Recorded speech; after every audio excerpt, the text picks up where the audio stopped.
শেষ হলো জাকসু নির্বাচনের ভোট গ্রহণ। এখন চলছে গণনা। কারচুপির অভিযোগ ও প্রশাসনের প্রতি পক্ষপাতিত্বে অভিযোগে ভোট বর্জন করেছে ছাত্রদল সমর্থিত প্যানেল। এর আগে ভোট গ্রহণ নিয়ে পাল্টাপাল্টি অভিযোগ জানায় প্রার্থীরা। সাময়িকভাবে উত্তেজনা, ভোট বন্ধ এমন নানা চিত্র দেখা গেছে দিনভর। তবে ডাকসুর মতো মেশিনে নয়, জাকসুর ভোট হাতে গণনার সিদ্ধান্ত নিয়েছে কর্তৃপক্ষ। আরও জানাচ্ছেন সুমন মাহমুদ।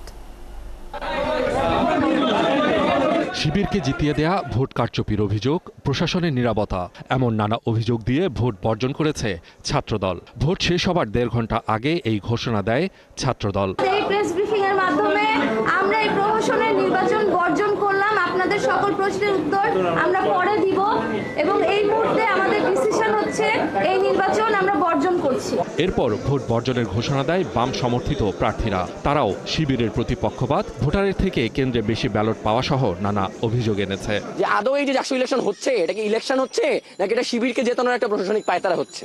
ভোট বর্জন করেছে বিএনপি ও শিবির সমর্থিত শিক্ষক কর্মকর্তারা। তারাও এনেছেন প্রশাসনের বিরুদ্ধে অভিযোগ। আমাদের নিজেদের কাছে নিজেদের জবাবদিহিতা নাই। আমরা যদি এই নির্বাচনে এই রকম প্রহসন দেখে এই নির্বাচনের সাথে আমরা থাকি, তাহলে কোনোভাবেই আমার নিজের কাছে আমার বিবেকের কাছে আমি করতে পারবো না। এজন্য আমরা যারা দায়িত্বে আছেন, যে শিক্ষকরা, আমরা এই নির্বাচন বর্জন করি। সকাল থেকে ভোট গ্রহণ হচ্ছিল, তবে প্রার্থীরা নানা অভিযোগও করেছিলেন। ভোট বর্জনকে পরাজয় ডাকার কৌশল হিসেবে অভিযোগ করছে ছাত্র শিবিরের প্রার্থীরা। এমন কোনো কারণ হয় নাই যে আসলে নির্বাচন বর্জন করতে হবে।